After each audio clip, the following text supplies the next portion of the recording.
如果把这个阿酷标给去掉，我真以为又是哪家潮男品牌出了一个新品啊！现在我手上这一款呢，就是阿酷最新推出的 POSH 01游戏鼠标。发货之前呢，品牌小哥告诉我，哎，这又是一款类狗屁王模具的鼠标。这一句话呢，差点给我干电子阳痿了呀！现在市场上的狗屁王模具真的多到我两只手都数不过来啊，真不差这一个了。实际上手一看，哎呀，我操，这不是电子诈骗吗？POSH 01呢，只能说是插了一个狗屁王的边啊，除了对称长得像以外，这个背部曲线啊、按键盖弧度啊、尺寸啊，甚至连重量都和狗屁王不沾边，可以说是阿酷手搓模具都不为过啊。先看包装，简笔画模具加上黑白分割，看着就很舒服啊。包装内有鼠标、8K 接收器、1K 接收器、防滑贴、替换脚贴、1.7mm闪神线、转换器和说明书。鼠标本体简化了设计，通体没有 logo，低饱和度的紫色按键呢有一定的点缀作用，加上鼠标正面偏多的线条设计啊，也可以把它理解为 AG Ones 的精神续作。翻过来，底壳 POSH 01型号加上 SN 编码，脚贴面积偏小，带独立的接收器收纳。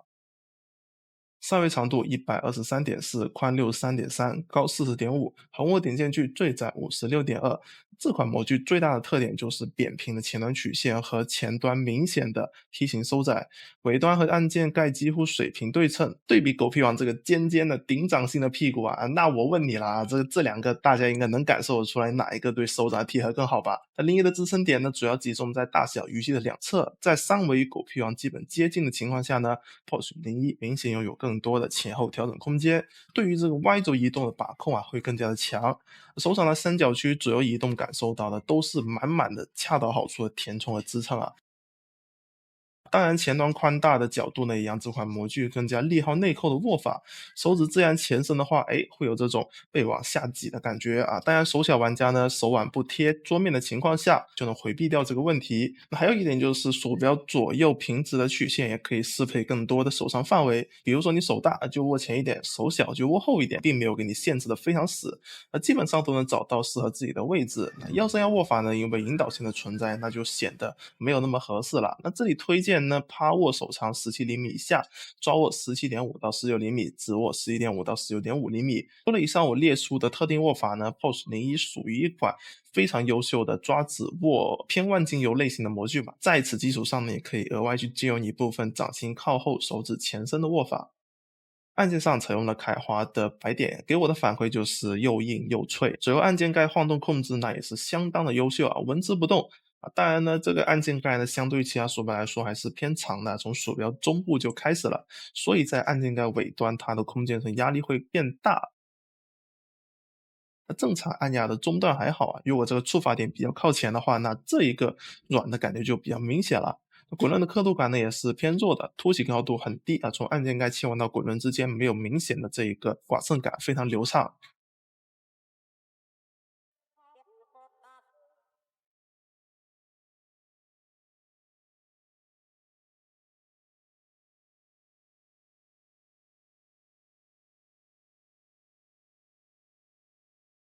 当然话又说回来，无论我前面再怎么去吹它的模具和按键，这个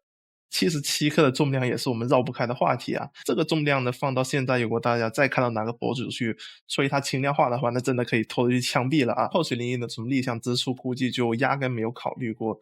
轻量化这个作为卖点啊，不然也不会放这么大一个机油器收纳仓了。在我使用的过程中呢，哎，我发现 POSH 01的重量的绝大多数都集中在底部，也就是重心会压得非常低。这一点呢，在把鼠标侧过来拿的时候呢，会非常的明显。实战中呢，POSH 01的指向感和操控感延迟给我的感觉就真的不像一个70克的鼠标啊。就算你说它是50-60克啊，我可能也得真的迷糊一下能反应得过来啊。性能方面呢，3950传感器支持有线、无线 8K，而且还非常贴心的配齐了 1K 接收器，方便外出携带啊。那这不比给了 8K 就砍 1K 的厂家强太多啦。那以下呢是这款鼠标各项参数的实测，可以暂停观看。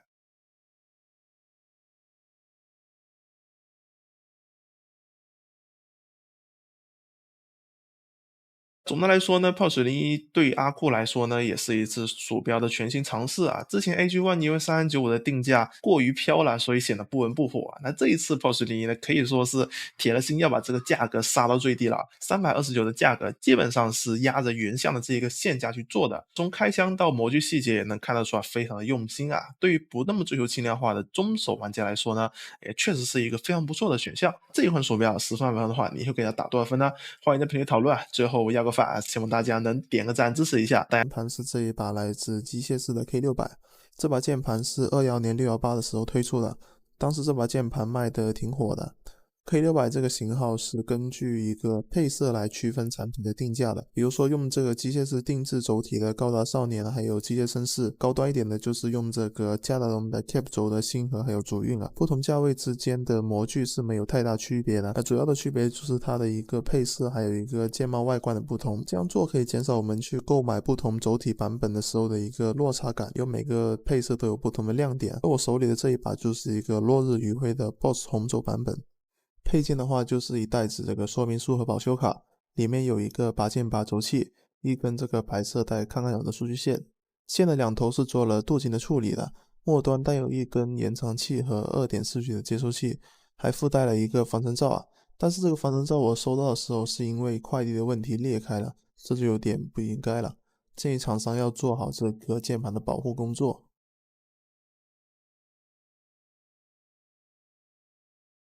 来看到这个键盘的本体啊，机械式的品牌 logo 被印在键盘边框的左下角，这个银色略微带有一点点机械感的字体是非常好看的，是我见过的少有的品牌 logo 可以拉高整体键盘颜值的一个设计了。键盘用的是一个 PC 的透光外壳，底壳的话是粉色，然后上盖的话是一个深蓝色，两种颜色叠加在一起就显得这个键盘非常的有质感了。键盘的侧边和顶部有一圈这个亮面的设计啊，可以透过这些地方看清楚键盘内部的一个结构。打开 RGB 灯之后，配合这个亮面的反射啊，会有一种类似于星空的效果，非常的梦幻。配列是一个96%配列的一个变种啊，把 F 区下移和主键区就连在一起了。初上手的时候是需要一点点适应的时间的。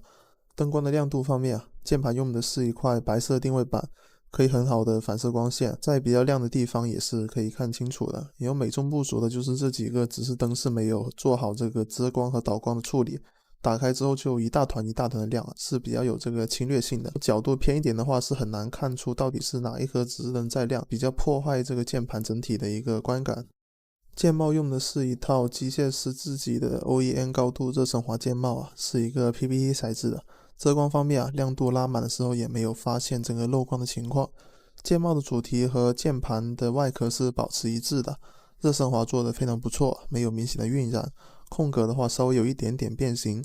整体是在可接受的范围内。键帽的触感也是偏细腻的，磨砂感不强，用起来是比较干爽。个别键帽周围是有毛刺的，稍微拿指甲磨一下就好了，这个也并不是什么大问题。轴体方面啊，用的是凯华的 BOSS 红轴，45克的触发力度，稳定性和顺滑度是没得说啊。弹簧音也比较小，我仔细看了一圈，发现了几颗歪轴的情况，这个也是 BOSS 轴的老毛病了。如果觉得不能接受的话，这把键盘是支持轴座热插拔的，自己换2颗轴就好了。用的是凯华的轴座，兼容市面上大多数3角、5角轴体，键盘自带了一层比较厚的硅胶夹心垫啊，让小键的声音就显得特别的好听。大键的话，在空格回车是有一个比较明显的杂音的，其他几个按键的话表现还是挺不错的。用的是一套白色的卫星轴啊，出厂的润滑只是加的比较少啊，钢丝的末端基本是一个没有润滑的状态啊，这也是这把键盘大键出厂有杂音的原因。自己重新涂一遍润滑纸之后，杂音明显减小了很多啊。如果厂商可以把这个出厂润滑做好，做到出厂即用啊，那对很多家里没工具的用户会友好很多。这把键盘是支持有线蓝牙还有 2.4G 3种连接模式的。打开键盘的开关就会进入这个蓝牙配对，如果连上接收器用 FN 组合键就可以触发这个 2.4G 的连接模式。蓝牙最多可以记忆3台设备啊，切换的速度是比较快的。由 2.4G 模式下是支持全键无冲的，蓝牙也支持6键无冲。2.4G 拿来打游戏是完全没有任何问题的。以我的菜鸡技术是感觉不出来和有线有什么区别。这边的指示灯我还要提一下，无论是这个蓝牙连接还是 2.4G 啊，都是只有这一个蓝牙标记的指示灯亮，也没有在颜色或者说键位上做过多的区分。有时候我会分不清自己在用蓝牙还是用 2.4G 啊，还是要重新去确认一下。如果有改版的话，建议是可以多加一个不同颜色的灯来做一个连接模式不同的一个区分的。这把键盘也是有驱动的，但是驱动只支持在有线模式下使用，可以通过驱动来改建和设置这个红绿色的文件，设置好之后是可以免去使用的。这边这一个音乐律动的话是没有办法使用的，可能是厂商还没有做这个适配。最后总结一下吧，机械师 K600这把键盘，单论外观，我觉得已经是值回票价了。再加上这个稳定的 BOSS 轴，也有不错的这个手感表现。如果说有第二代的话，我希望这个键盘可以把这个底部的空间利用起来，加一个大一点的电池啊，延长一点续航，或者做一个接收器的收纳槽，加一个底棉，做好出厂润滑，这几个都是可以改进的点啊。如果把这几个点给提上来的话，那这把键盘真的是一个非常完美的键盘了。那以上就是本期视频的全部内容了，感谢大家的观看，我们下期再见，拜拜。